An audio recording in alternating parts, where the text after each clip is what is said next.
Good to be back. Good to see you guys, Vasa. Okay, I moved rooms a little bit closer to the router, so maybe the connection will be a little bit better today. Okay. Um,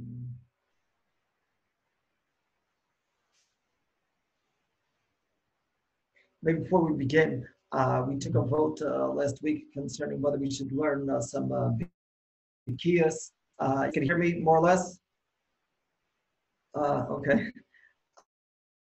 We took a vote last week on the Bikias, and although there was a majority in favor, nevertheless, there was some significant number that was not interested, and being that the default is meant to be learning Iyun, so I think we're going to skip that Bikias for now. As I indicated, I hope people will have a chance to be able to spend some amount of time on the Bikias from Kuf Chaf Gimel to Kuf Chaf Vav, and at least from Kuf Chaf Gimel till the bottom of Kuf Chaf Daled Amud Aleph. Okay. Maybe before we begin, a number of brief points.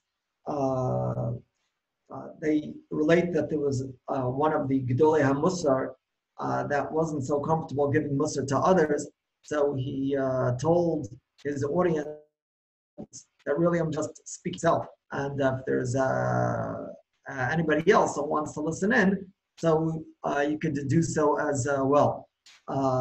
That's something which is easy for me to say because I'm sitting by myself here in this living room, and for all I know, maybe nobody else is listening. Although I do see some guys looking this way. But in any case, so just speaking to myself, and if anybody wants to listen in, then fine. I just point out there's a pasuk in Yirmiyahu towards the end of Parak Beis. There the pasuk is Lashav Ki Kesi Es B'nechem Musar Lo Lakach. Lashav Hi Kesi Es B'nechem Musar Lo Lakach. The Navi says that even when there was some suffering that took place to our children, to the Jewish people, nevertheless, they didn't learn the lesson. The point of the pasuk is, of course, that when there are difficulties, when there's hardships, when there's something out of the ordinary that happens, then we're meant to learn the lesson. We're meant to learn musar. We have that responsibility of learning the lesson. And chas v'shalom, person doesn't learn that lesson, then things could become even worse. So as religious Jews, we're meant to understand that we have that responsibility of trying to learn the lesson when there's things that happen in the world. I think that they say in the name of Chavetz Chaim, if you have some fellow standing in the market in Vilna crying out something in Yiddish, then obviously he's not speaking to the Polish peasants. Obviously he's speaking to the Jews. So along similar lines, when there's a Yisurim in this world, when there's something out of the ordinary that happens, so we can't expect people that are not Jewish to necessarily make a cheshbon and nefesh, try to figure out how they're meant to improve themselves. We can't expect people that are not B'nai Torah to understand that there's some message being given from HaKadosh Baruch Hu. As B'nai Torah, though, we do understand that that's the case. So we all need to ask ourselves whether, in fact, we are trying to, whether from the beginning of this epidemic, whether we're doing things in a more sincere fashion, are there any particular steps that we've taken to try to become better people? Are there any things any changes in our lives which you might have made to try to improve? Certainly that's something that we need to be thinking about. Okay. Also, let me mention that Bezrat Hashem tonight and tomorrow is Yom HaZikaron L'Chalei Tzahal, Memorial Day for the soldiers that fell and that fell in the various battles, those citizens that were killed over the many years of the state and before the establishment of the state. That of course is followed by Yom Ha'atzmaut on Hey Iyur. It's true that now we're so immersed in this Corona situation that it's hard for us to think about anything else. But nevertheless, these events, these days of Yom Ha'atzmaut, of Yom HaZikaron, are days which are of significance that we should think about their meaning. And in fact, Bezrat Hashem, tomorrow, at least currently, there might be some changes, but I think that both tomorrow and on Yom Revi'i, part of the Shiur will be about Yom HaZikaron and Yom HaAtzmaut. Not the entire Shiur. Part of the Shiur is going to be Baba Basra, Bezrat Hashem, but part of the Shiur I think will be about the topic of Yom HaZikaron and Yom HaAtzmaut. Tonight, for those people that are in Kerem Yavne East, those people that are here on campus, there's a siren that will be sounded at 8 p.m. Tomorrow at 11 a.m. An additional siren. The practice is to say a parak of Tehillim at the time.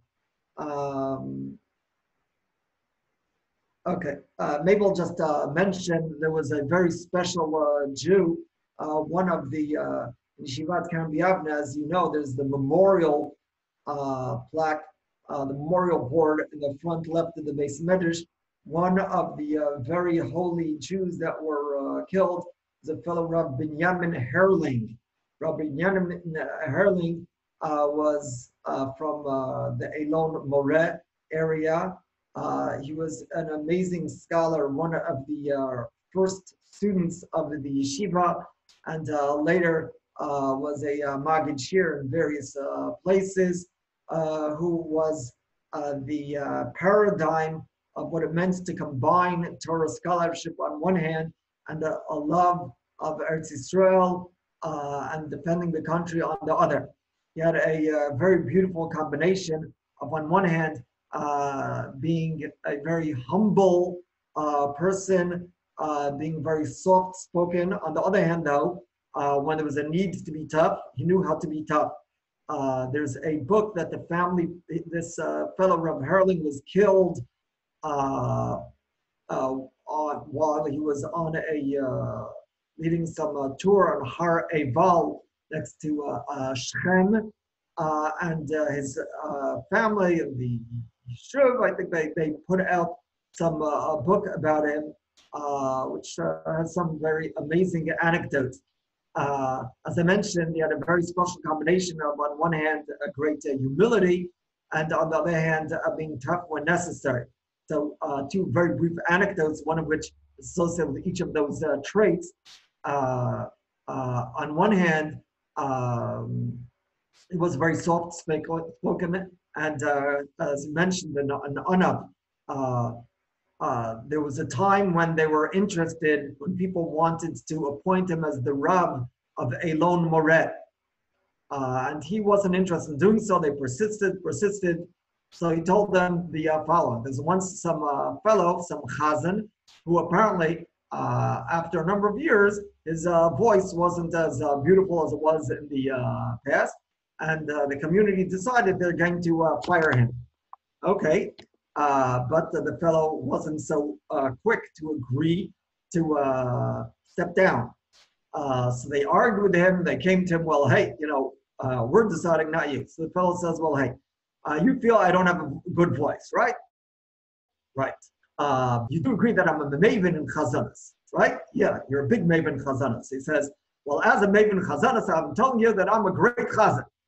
So that's the, along some lines, it says, said Rav Herling, that you guys say that I'm fit to be the Rav. I said I'm not fit to be the Rav.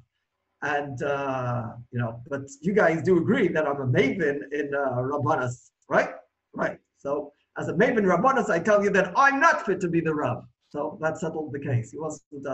On the other hand, once there was this meeting of Talmidei Chachamim, this rabbinic gathering, and Rav Herling was there sitting in the back row, and there's somebody that got up and said something which Rav Herling felt was somewhat improper, insulting to Talmid Chachamim, and he got up like a spring and he said, "How can you speak in such a fashion?"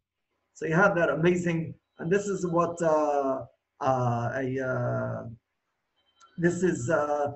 what a Talmud of a Hesder is all about. On one hand, he is meant to be a very spiritual individual, very soft-spoken when it comes to Torah learning. He's meant to be very adin, a very fine, refined individual. On the other hand, he has that toughness when necessary.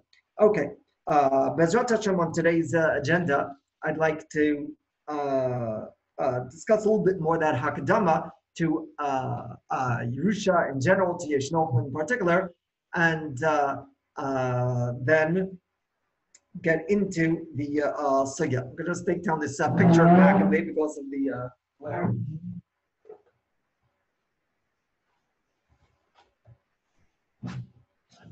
Okay. I see everybody here has such nice backgrounds there in the back of them. And, so I'll have to speak to the people in the studio to get something. Yesterday I had the sperm, but now I moved to the different room.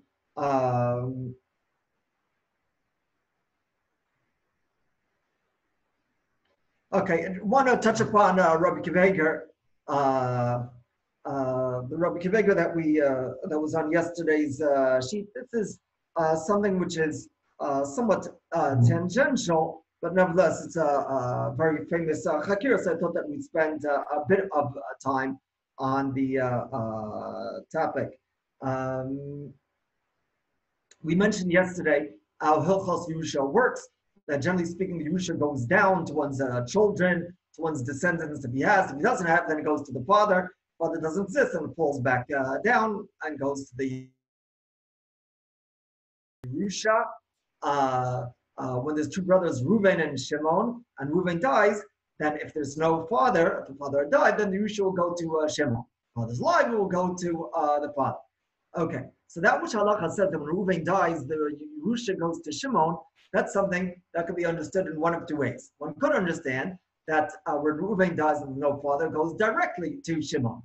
After all, the Torah lists, the Torah says that a brother is Yorish. We could understand that it's Yorish directly.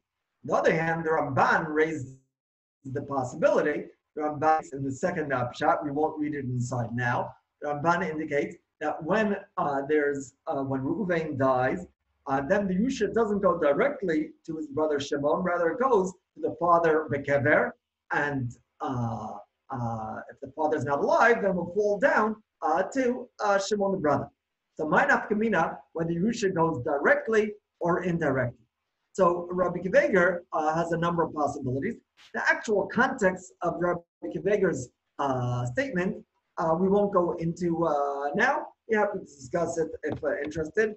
By the way, today, I don't know if you got the WhatsApp, but I indicated that I was available for questions. I was feeling lonely. Nobody called, nobody had any questions. So do feel free at any time, but especially during that Seder time, to call. Not always is the WhatsApp available. There are other people in this house that also have to listen. The kids, they're at home in the meantime, also Zooming with their teachers, with their friends. In that case, so one possible nafkamina is the following. There's whether the Yerusha of the brother is direct or indirect. There is a halacha which says the following. The lashon of the Torah is vayab b'yom hanichlo az banav eis asher yela. So Rabbi Yochanan Broka says ikan shenit rishus leyoresh, ikan nit rishus la'ab lahanchil lechol mi sheyirtz. That the father has permission and the ability to be manchel to whoever he wants. Because again, the lashon of the pasuk is b'yom hanchilo es banav, meaning that the father is manchil his children. The point being that the father is able to give within his children to whoever he wants. If the father says that he wants somebody else to be Yorish instead of his children, that doesn't work. Or a person says that I want to be manchil, a person has 5 children, let's assume none is the Bukhara. To tamper with the Bukhara, that he can't. If a person says that I want son B to get 60% and the other 40% will be split, then he could do that. The Yom Hanchilo as Manav, the father is Manchil his children. Okay, that's the sheet of Rabbi Yochanan ben Broken. Rabbi Kiveger assumes that this is true not only of a father being Manchil his kids, but also other individuals could do so as well.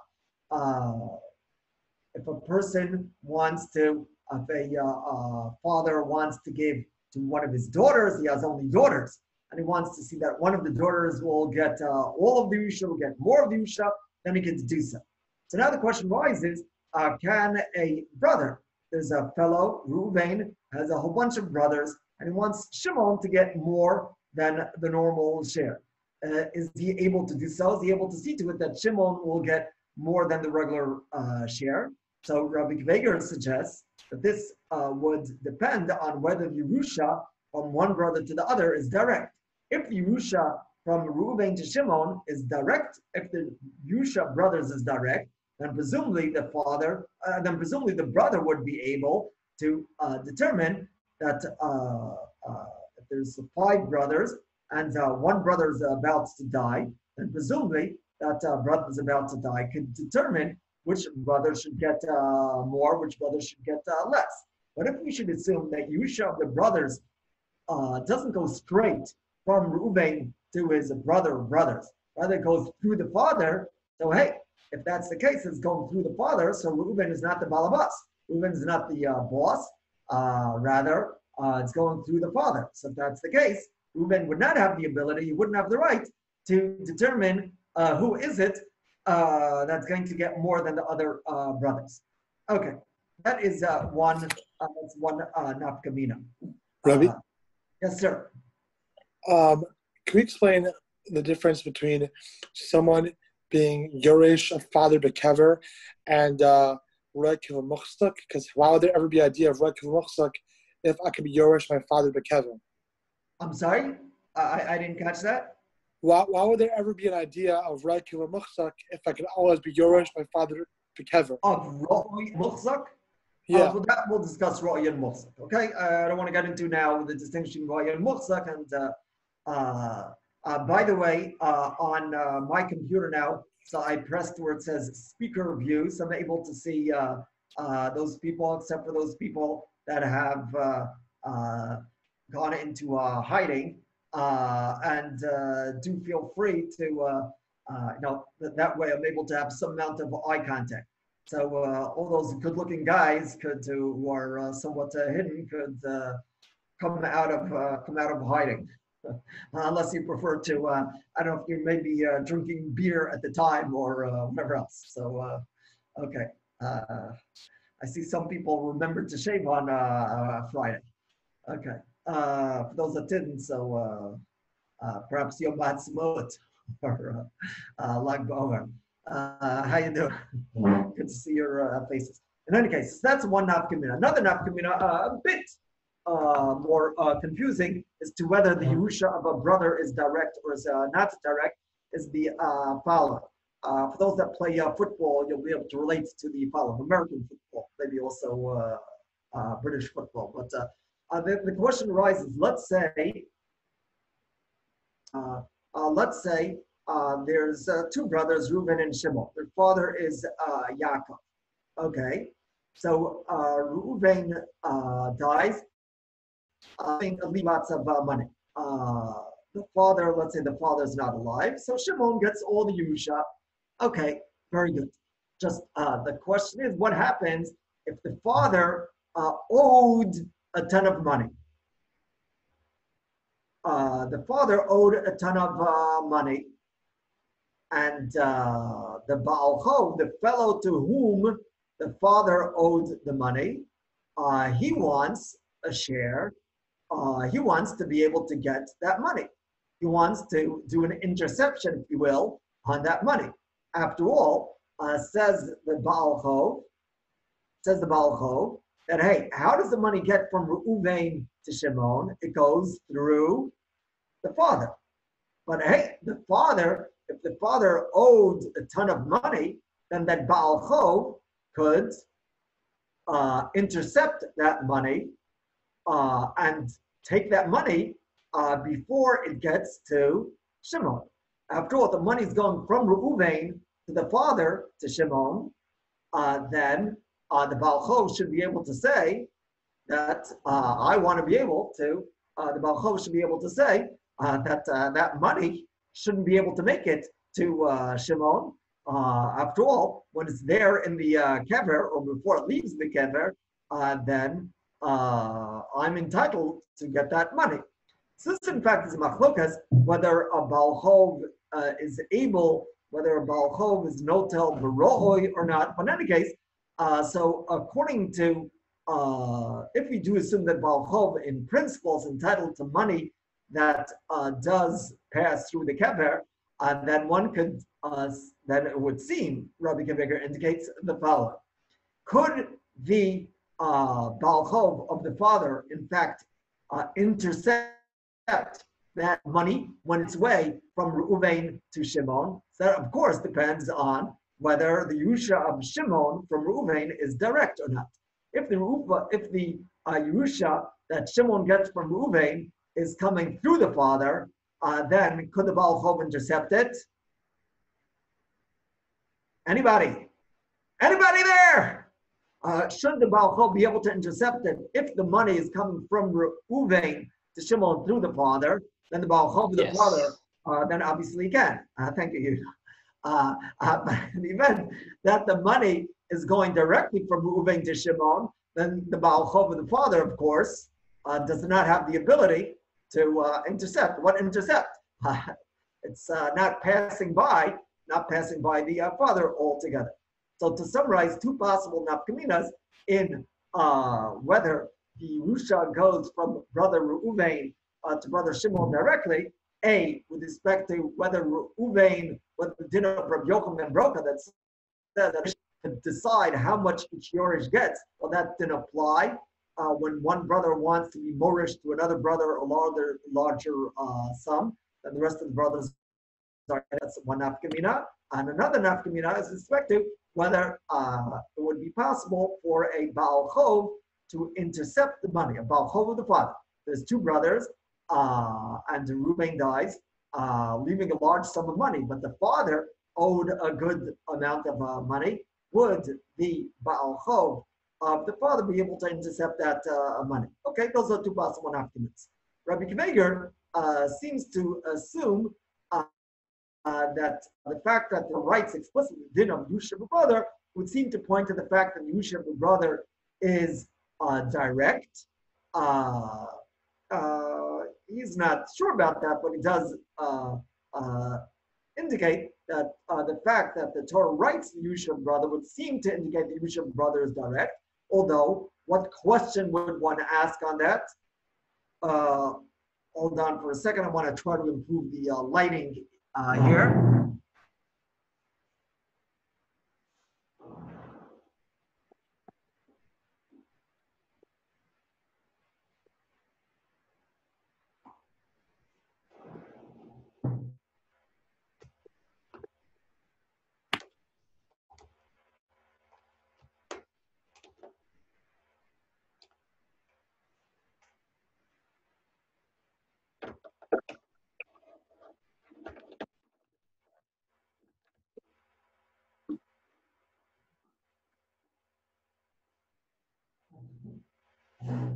I hope that's a little bit better.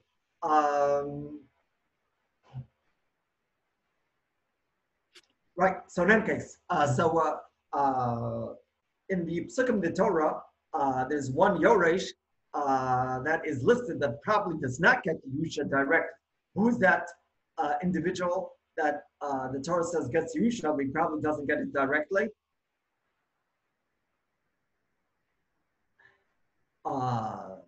If you take a look at the Psukim, then it says an uncle. An uncle gets the Yusha. Probably the uncle's Yusha is not direct. That's mishmush. So therefore, it would seem that the fact that the Torah lists a particular individual is not a clear indication that he does get it directly. Okay. Let us get to the Gemara. Rebbe, Yes, sir. why wouldn't, if the Torah writes uncle, why would that also not be direct? The Pashtus, look, I don't have a raya that that's the case. Unfortunately, I have not gone recently through the sigas in the first part, but for an uncle to be direct, I mean, it's an uncle's not such a close relative, is it? So again, maybe there are rayas in the Gemara to that effect, just to the indirect nature of relationship. I was assuming that it's not a direct Yerusha. But again, I don't have any proofs for that at this point. Okay. Opening our Gemaras to Daf Kuf Chaf Gimel. Says the Gemara, Tan Rabbana, B'chor Nilto Pi Shnayim is Ra L'chaim Mekeva. So the Brisa lists a number of cases where the B'chor gets Pi Shnayim. As you see in the Mishnah Sashat, the Tosefta in B'choros. Of course, B'choros doesn't deal with the din of Yusha of B'choros. B'choros is a B'chor Behema Tah, B'chor Behema Tahora, B'chor Behema Tmeah. Tan Rabbanan, B'chor Nolto Pi Shnayim, Yisrael L'chaim Mekeva. The Brisa lists a bunch of cases where the B'chor gets Pi Shnayim. B'chor gets Pi Shnayim in Israel L'chaim Mekeva. In a Mukdashin, what the case of Mukdashin is, the Gemara will eventually discuss. If there's some profit in the value of the property after their father died, so also there the B'chor gets Pi Shnayim. This, as we already mentioned, is the subject of Machlokas Tanaim, Rebbe and Rabbanan, whether in fact the B'chor gets Pi Shnayim. Then the Brisa gives an example of Shevach Sheshif Unchasim La'ach Misabem. If their father left, the father owned a cow, and that cow was hired out by others, or the cow was in the meadow and it gave birth, the B'chor gets Pi Shnayim. Okay, concerning the details of that case, and that Bezrat Hashem we will discuss at some other point. The Brisa just adds, Banu Batim V'natu Kramim, if there's some profit which came about through the Yorshim, through the other children investing effort, then the B'chor doesn't get Pi Shnayim, even according to Rabbi. Then Ein B'chor Nilto Pi Shnayim. Okay. Then the Gemara deals with the case of Zroa L'chaim and Keva. Rabbi, what would that case be of the orphans getting? If they there was some property that they build up, let's say some house of the father, and they fix it up. They fix up that house, and now it's worth a lot more. So then the B'chor wouldn't get Pi Shnayim in that. Okay. Rabbi. Yes, sir. Does that mean that they fixed it up while the father was alive, or after he died? After the death of the father. Fix it up after the death of the father. The Sheva Sheshipchu Yisomim La'acham Yisavim. Okay. So in any case, so the Gemara will discuss the case of Zroa L'chaim Mekeva, what exactly the details are. First, let's mention a very brief introduction about Zroa L'chaim Mekeva. Zroa L'chaim Mekeva are one of the Matnos Kehuna. As you saw, I sent that WhatsApp pasuk in Parshas Shoftim. It's interesting this Parshas Shoftim. Originally thought that was in Parshas Korach. After all, Parshas Korach is where the Matnos Kehuna are listed. But it's listed in Parshas Shoftim. Perhaps in Parshas Shoftim, Rashi says that the Zroa L'chaim Mekeva has to do with what Pinchas did. What Pinchas did when he killed Zimri and Cosby, so maybe something which only became on the Matnos Kehuna afterwards. I don't know. In any case, so you guys perhaps saw the picture of the Zroa L'chaim Mekeva that are given to the Kohen. Let's point out we're talking about an Chulin. By an animal of by a korban, then the Kohen does get a chelek. What chelek does the Kohen get in a shlamim?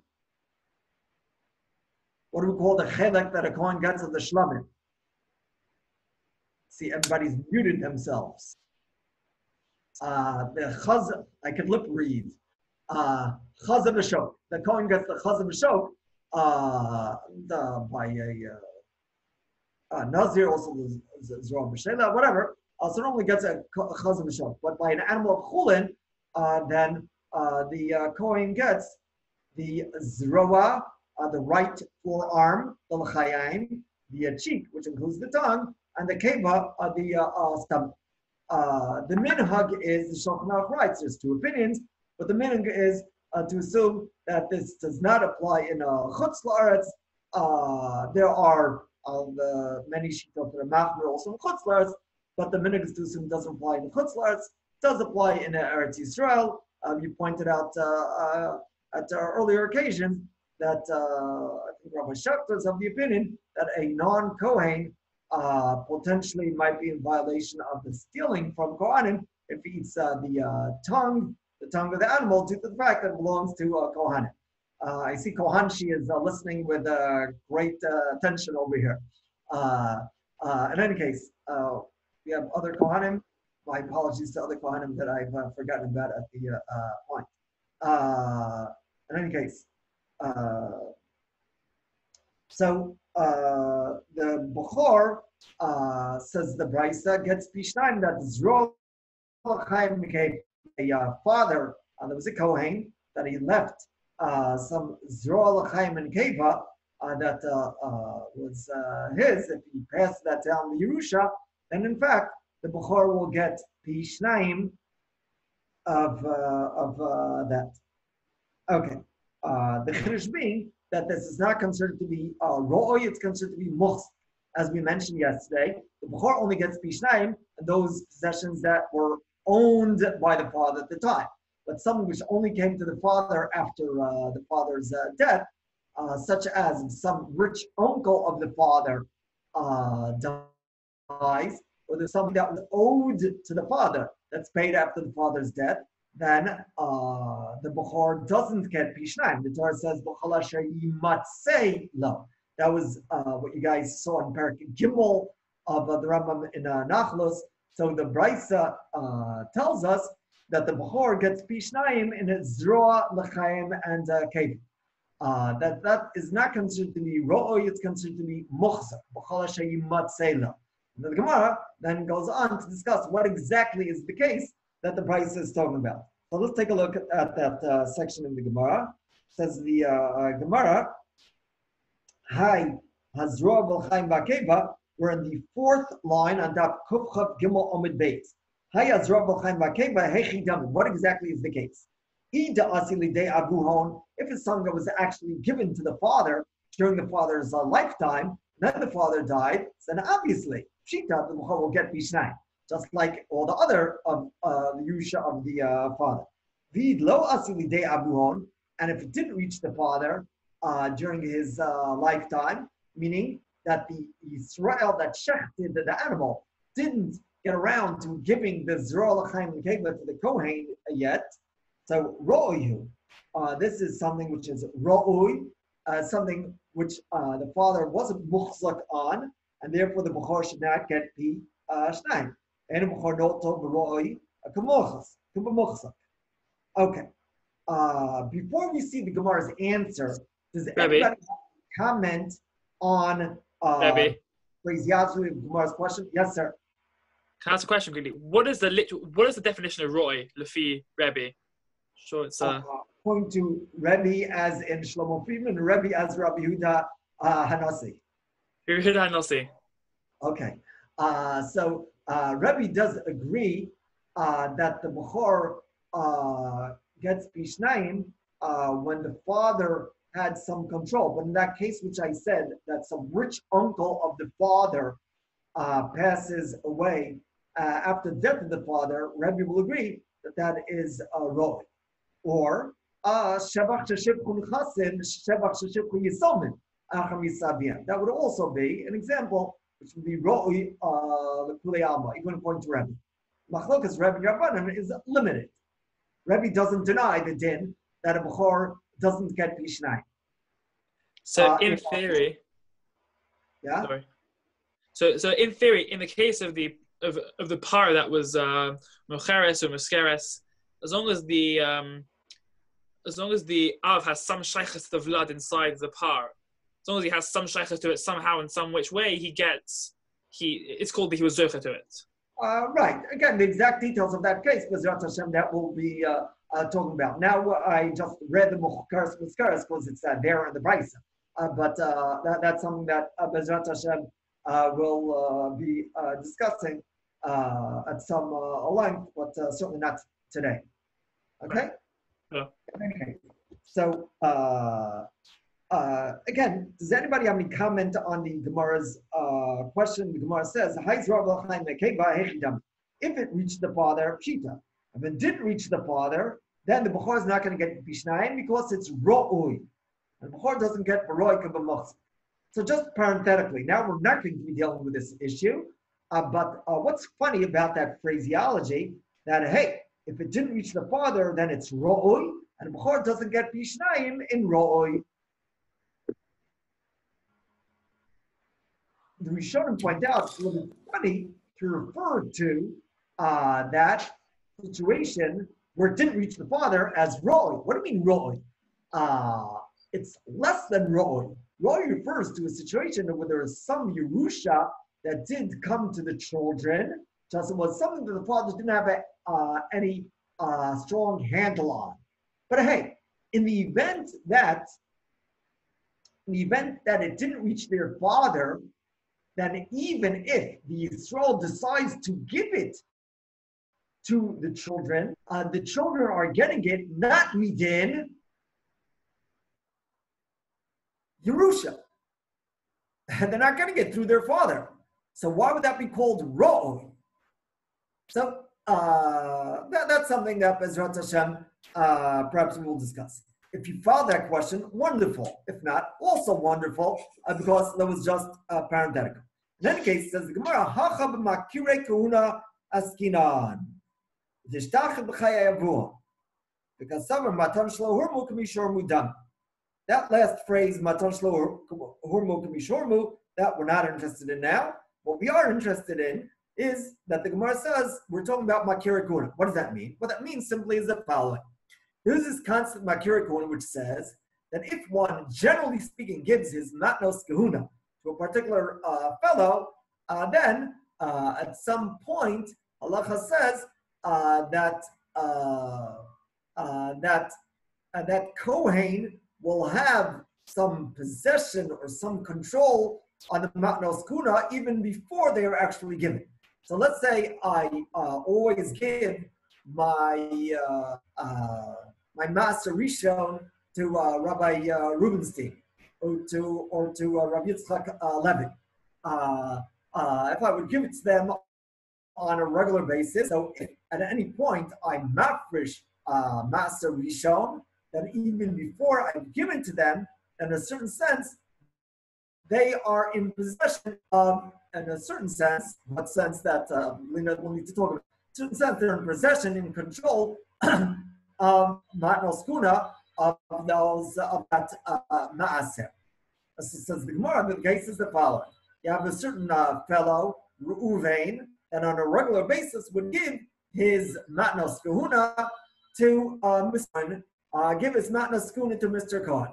Okay, now this fellow Reuven shechts a cow, and before Mr. Reuven has a chance to give Mr. Cohen the Yisrael Chaim Keva, then before Mr. Reuven has a chance to give to Mr. Cohen Yisrael Chaim Keva, then Mr. Cohen dies. And now the Yorshim of Mr. Cohen are going to get that Yisrael Chaim Keva. So the Bryce is telling us that the Bechor of Mr. Cohen will get Pishnayim in the Yisrael Chaim Keva. Why? Because after all, since generally speaking, Reuven would give his matnos kahuna to Mr. Cohen, so in a certain sense, Mr. Cohen was already in control of those matnos kahuna, and thus will get Pishnayim. It's considered to be muchzak in the hands of Mr. Cohen. Even though Mr. Cohen actually didn't get it, but nevertheless, it's close enough to that for the Yorshim of Mr. Cohen to get the P. Shnai. Let's just read that again inside. It says the Gemara, Hachab Makire Kuna Askinan, Dishtachet B'chaya Abuan, was slaughtered during the father's lifetime. Wasn't slaughtered during the father's lifetime, then it's not Roy, not Muchzak, not certainly not Muchzak. And since we're talking about Makire Kuna, therefore the Bukhar will get Pishnai. Okay, let me point out the phrase Makire Kuna is something which comes from the pasuk in Malachim Beis, Parakiyud Beis, pasuk Vav. Here the pasuk is the Haftarah in Parshas for Shkalim. There's some individuals that the Ish Me'es Makaro. There was some the Kohanim got someone gave them their acquaintances. Those that say that the correct pronunciation should be Makire Kuna, not Makare, is Makire Kuna. Before we go any further, let me ask. I see I got now another note on that the connection is unstable. Is there any improvement in the connection today than yesterday? If the answer is yes, then please give me a thumbs up. The connection is better today. Okay. I see a virtual thumbs up by other. I'll learn how to do that. Maybe someone will teach me later. In any case, whatever, not so important.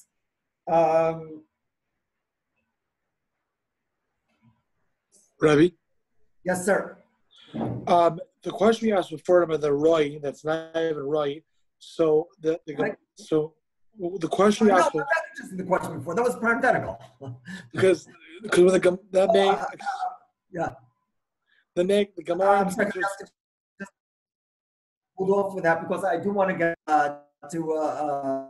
If you'd like, then I'll be happy to take questions. You can either WhatsApp me or call me, and then we'll discuss it. It's probably also something which is other guys would be interested in, but just I want to progress somewhat. Bezrat Hashem, maybe we'll hold off for that question, and as if that led to the parenthetical part. Okay. So what we'd like to discuss, and will be the topic for the rest of the discussion today, and somewhat in the coming day or days, is what this concept of Makire Kuna is all about. How does it work? Of course, this issue as to how Makire Kuna works is one is relevant not only for understanding the concept of Kuna, but also very relevant for our parak, relevant for understanding the concept of Muchzak versus Roy. After all, if we're told that Makire Kuna is considered to be Muchzak, this might, depending on what Makire Kuna is, that will give us a greater insight into where is the borderline between Muchzak on one hand and Roy. After all, might teach us to extend and broaden what Muchzak is about. If Makire Kuna, if for example we should determine that Makire Kuna, Mr. Cohen does fully own that Zroa L'chaim and Keva yet, then this will teach us that even in case there's no full ownership, nevertheless, we might consider that situation to be a situation of Muchzak. If though we should determine that in this Makire Kuna situation, Mr. Cohen does have full ownership for whatever reason on this Zroa L'chaim and Keva, then we won't. Then this Gemara will not be a source for broadening the borders of Muchzak. So in any case, again, what I'd like to discuss is how this concept, what's this concept of Makire Kuna all about? How does it work? It's clear from our Gemara that Makire Kuna says that even if the Zroa L'chaim and Keva wasn't given by Mr. Uvein to Mr. Cohen, nevertheless, there's some sort of control, some sort of hold. Mr. Cohen has on this, unless when he is the Bukhar will get Bishnai. But how does this work? What is this all about? So it would seem at first glance, although by the time we finish with this discussion, we'll see that this isn't necessarily the case. We'll see that there's three different shita: A, Rashbam; B, Tosfos by us; and C, Rashi in Gittin Daf. Rashbam, Tosfos by us, and Gittin Rashi in Gittin Daf Lamed. Okay, just indicates, as you see, the Rashbam in Dibur Maschil, Dishtachet B'chayim, Rashi's Lashon is, I'm sorry, first in Rashbam, Makira Kuna Askina, Sha'an She'ir Krovav, Umakirav, Shokoin Zeh, Umizakin Lo Zikui Gamur, Matnos Ben Mosehen. Yad Kshenishchatu, Kotum Shifshu, Mina Behema.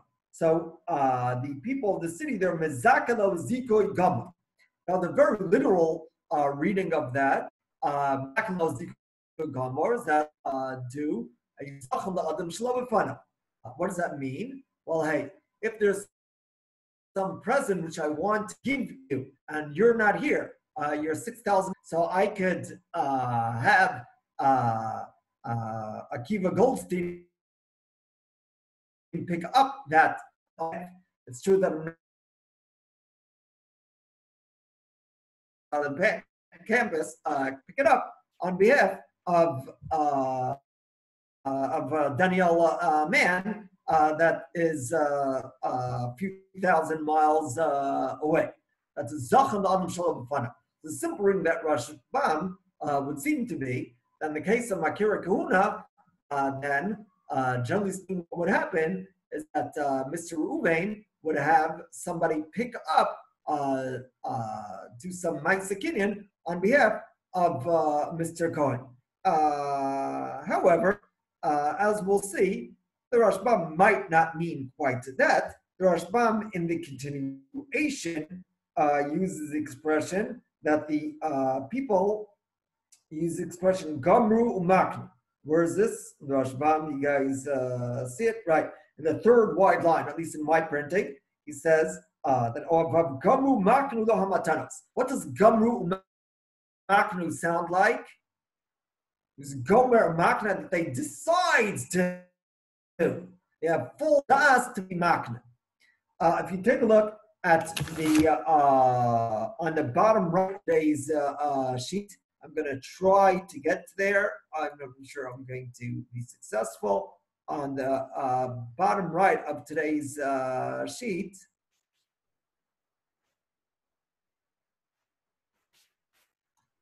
okay, I see it's not behaving. I don't know.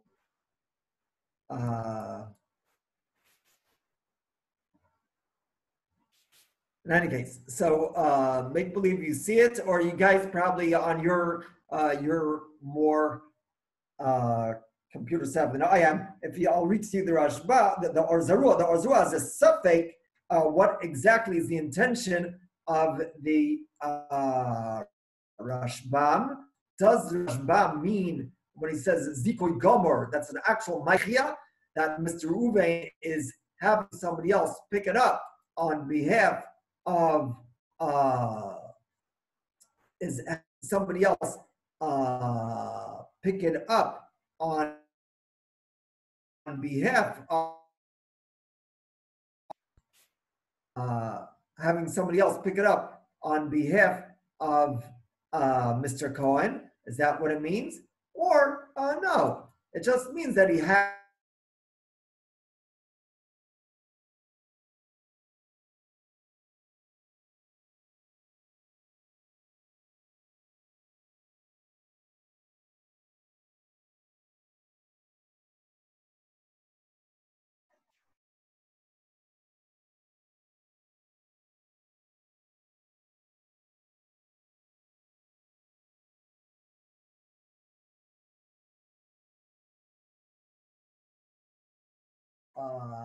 Kitzer, you guys see the Orzaru at the bottom. So the Orzaru writes that the Rashbam is a little bit unclear. Initially, he speaks of Mizakano Ziku Gomer, which sounds like you have Mr.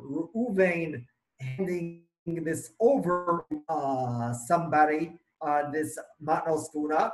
Reuven will hand over to Harry the Matnas Kuna on behalf of Mr. Cohen. On the other hand, the Rashbam in the continuation use lashon of Gamru Maknu, which sounds like Gamru Maknu. Thank you. The Rashbam in the continuation uses lashon of Gamru.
Okay, we're back in business. You guys hear me? 1 second, 1 second. Yeah. Yes. Okay. It's the first time I've kicked myself out of here. I normally don't kick guys out of Shiur either, but okay. I apologize. I don't know what I did there, but in any case, the Rashbam is a little bit ambiguous. The Pashtus in Rashbam, there was not an actual Maaseh Zechim, it's an actual Maaseh Zechim, there's no Chiddush over here. Then it's not Roy, then it's Mochs. So in any case, so the Pashtus in Rashbam is that there was some sort of firm decision, you assume some firm decision on part of Reuven to Mr. Cohen, and thus Mr. Cohen becomes Mochs. By exact works that when firm decision on the part of Reuven to give to Mr. Cohen, how that makes Mr. Cohen Muchak is something which requires some explanation. After all, we know that the Rambam writes in the very beginning of Hilchos Mechira, Hamekach Eino Nikna B'Dvarim. Normally, a transfer of ownership requires a Maisa Kinyan. So what Maisa Kinyan is there? So it is assumed what the Rashbam means. That's the rule, but exceptional. There are be a chalos skin without a proper maisa. When there's some sort of firm das, then there will be a chalos skin without a maisa. Yes, Benji wanted to say something? Derek, could you repeat that from the Rashbam? The Rashbam, there was some ambiguity in the Rashbam whether the Rashbam initially, as the Zarua indicates, initially sounds like there was some Maisa Zechia done. Reuven shechted a cow, and before Mr. Cohen died, Reuven, the Rashbam sounds like, had some fellow Harry pick up the animal, the Srola Chaim Keva, on behalf of Mr. Cohen. And then Mr. Cohen dies. That's what Lashon of Mizakano Zikoy Gomer sounds like. There was a proper Maisa Zechia. It is difficult, though, to assume that there was a proper Maisa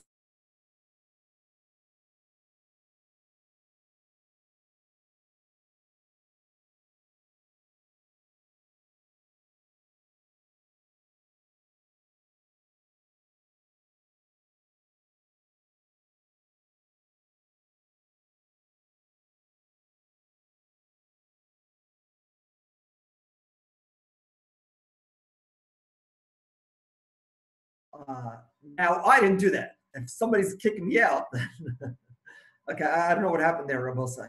I'm sorry that I wasn't playing before. I was playing with it. But in any case, so the Pashtus and Rashbam, therefore, would be that the Rashbam also initially, when he says Zikoi Gomer, doesn't mean that there was a Ma'is Zechia, just means that he has in mind, he has some sort of firm das. For some reason, we assume that if I've normally been giving my Shumos and Maestros to a particular Kohen, giving my Matnas Kun particular Kohen, that I have a firm decision whenever I have any Matnas Kun to give, that I'm going to give it to that Kohen, and somehow causes this to belong to the Kohen, and makes the Kohen Mos. This is very big Chiddush, because after all, there was no Maisa Kinyan. So the Achronim point to Tos and Silver's Daf Kuf Beis, which is on the top of today's sheet, and I'm not even going to try to read that inside. Those that want to look at it on the sheet will do so. Tos Lashon, there are two lines, very lengthy Tos, but the line that's right, Zirak, Afilu ba'amira ba'alma, yesh tvarim sheniknim. There are times when a kinyan takes place, even just amira ba'alma. Okay, we'll come back to that perhaps at some point. In any case, that's the shita of the Rashbam. That's the shita of Rashbam. Okay. Tosfos by us has a what would seem to be a different shita. Tosfos says that Makir Kuna works based on some concept of matana mu'etes. Some concept of matana mu'etes. That indicates that if I said I would give you some present, so if I said I would give you some present of $1 million, then I'm able to back out. If I said I'll give you a present with just 10 shkalim, then I'm not able to back out.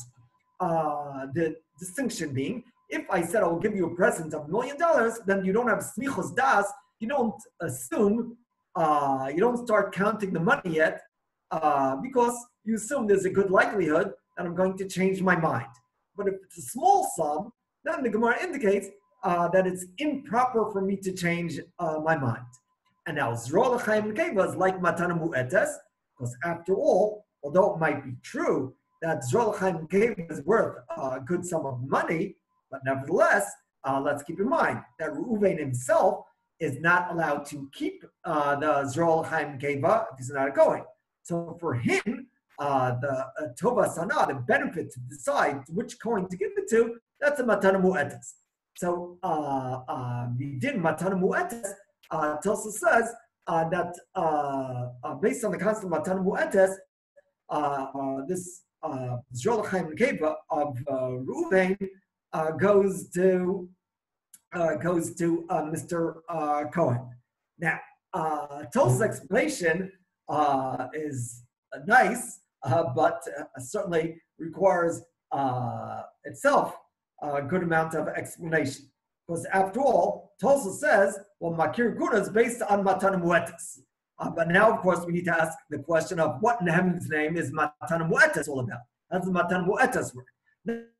That's something that will require us to take a look at the Gemara in Bab Metzia. Okay, so in that case, Rashbam indicates some sort of firm decision on the part of Mr. Reuven, on the part of the Yisrael, is going to be giving a particular Kohen the Matnas Kuna. Has been giving his Matnas Kuna for 30 years, and that somehow generates some sort of halos kinyan, it would seem, without there being a Maisa kinyan. Tosa said that the works based on the concept of Matana Mu'etes, concept which requires explanation. It would seem that Matana Mu'etes is not a proper kinyan. There are conflicting rayas lakan lakan, but it would seem that Matana Mu'etes is not a proper kinyan. After all, we don't have time to read it inside now, but Tosa does point out, and the Gemara Bab Metzia does indicate, that if I said I would give you Matana Mu'etes, then it's improper for me to back out. If I do back out, then I'm within my legal rights.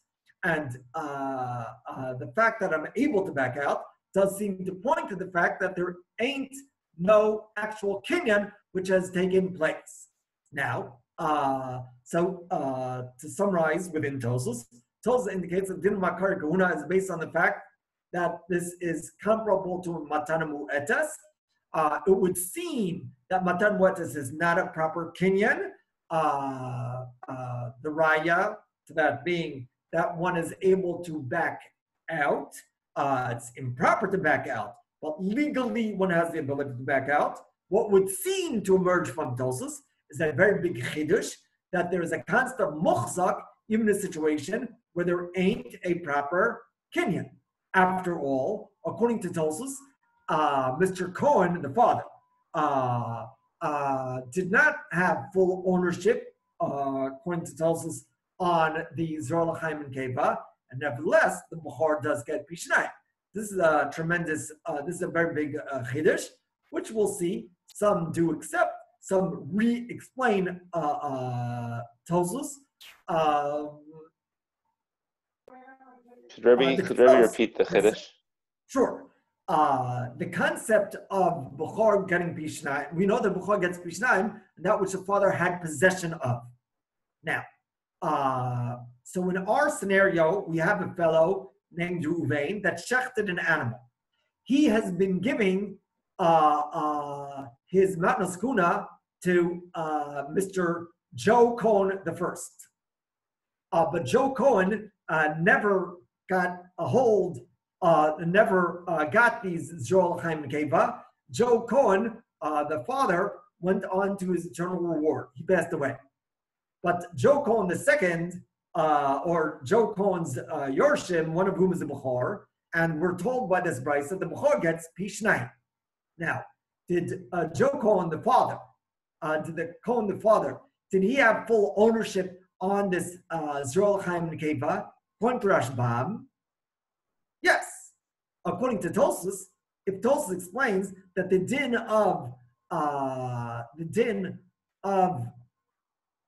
Makar Kuna is based on Matan Mu'etes, and Matan Mu'etes itself does not generate a kinyan. If I say I'm going to give you a gift, then that doesn't generate a kinyan. I have a moral obligation to fulfill my word, but it doesn't generate a kinyan. So if Tosos tells us that Makar Kuna is based on Matan Mu'etes, and Matan Mu'etes doesn't involve a kinyan, then it would seem that Tosos is telling us, that Mr. Cohen did not have ownership on this animal, on the Zor L'chaim and Keva. And nevertheless, when Cohen dies, his Bukhar does get Pishnai. So it would seem that we're considering this Zor L'chaim and Keva to be muchzak in the hands of the father, and not Roy, despite the fact that the father did not have full ownership. And that is a chiddush. That is something which is a chiddush, which Bezrat Hashem will discuss. The Ktsos builds on that chiddush, and the Ktsos, in fact, says in Reish Zayin on the sheet. The Ktsos, in fact, takes the position that if one swears to give the father, let's say I swore I would give Zvulun some money, and Zvulun dies, says the Ktsos, that the Yorshim are Yoresh that money somehow, and furthermore, Zvulun's Bukhar is going to get the Shnayim. The Achronim say that's wild. If one swears is getting money to Zvulun, then that money is not owned by Zvulun. The one that swore has an obligation, not towards Zvulun, he has an obligation towards God to fulfill his Shavuot. After all, let's say I swear to give money to Zvulun, and I don't give it. Can Zvulun take me to court? I never owed money to Zvulun. I just swear one bright day, I'm going to give money to Zvulun. So Zvulun's poor, then there's a din of tzedakah. But let's say Zvulun's not poor. And I swear one bright day to give some of money to Zvulun. So could Zvulun take me to court? force me to give him that money? No, of course, it's between me and God. So to say that when Zvulun dies, his Bukhar, his kids are Yorish, and that his Bukhar is going to get Pishnayim, is a very big Chiddush, which we will perhaps discuss. So in any case, so we've mentioned the Shita of Rashbam and the Shita of Tosfos. Rashi in Gittin has what would seem to be a third Shita. Rashi in Gittin explains in the following fashion. Rashi indicates that the way Makir Kuna works is the following. Once I shecht the animal, then the Zrol L'chaim and Keva belongs, is Matnos Kuna. And as such, Rashi is of the opinion, and this is something which many Rishon, but maybe not all, agree to, Matnos Kahuna belong to the Shevet Kahuna. They belong to the Shevet Kahuna. One might have said they don't belong to the Shevet Kahuna. Might have said that in a certain sense they're Hefker, but Hefker, not for anybody who wants, Hefker for the Kohanim. But in any case, Rashi holds that Matnos Kahuna belong to the Shevet Kahuna, belong to Kohanim Incorporated. Now, Rashi would seem to indicate that if there's a fellow to whom Reuven has always been giving his Matnos Kahuna, so all the other Kohanim are in effect Yaish. They lose any hope of getting those Matnos Kahuna. And Memela, there's only one Kohen that can get this Matnos Kahuna. Who is that? Joe Cohen. So how does this Matnos Kahuna belong to Cohen? Well, since generally speaking, one has been giving his Matnos Kahuna, the thing is the following. The second, one shechs the animal, and then it belongs, Zohar Chaim belongs to Kohanim Incorporated. So who's Kohanim Incorporated? Well, there's thousands of Kohanim around the world. But the other Kohanim, they're Yaish. They lose all hope of getting this Zohar Chaim because they know I've been giving it to Joe Cohen. So the other Kohanim lose their give up hope. And Memela, as if there's only one Kohen in the world that could get this Matnos Kahuna. And who is it? Joe Cohen. So Memela belongs to him. So that's how Makar Kuna works according to Rashi. Okay. So Bezrat Hashem, we'll be discussing this topic more. Have a wonderful day. Enjoy your lunch or supper, depending or on where you are, or your afternoon snack, your tea, depending on where you are. Okay, Melsa, it's great to be back again. Let's please, we'll try to start punctually tomorrow at 6 p.m. Israel time. Okay, have a wonderful day, and thanks for everybody for joining us. Thanks to Israel to setting up the meeting. Okay. If Thank you, Rabbi. Thank you, Rabbi. Thank you, Rabbi. thank you. Okay. So if whoever wants to ask the question please feel free to ask. Okay. I think that Ellie Bogart, if you wanted to ask.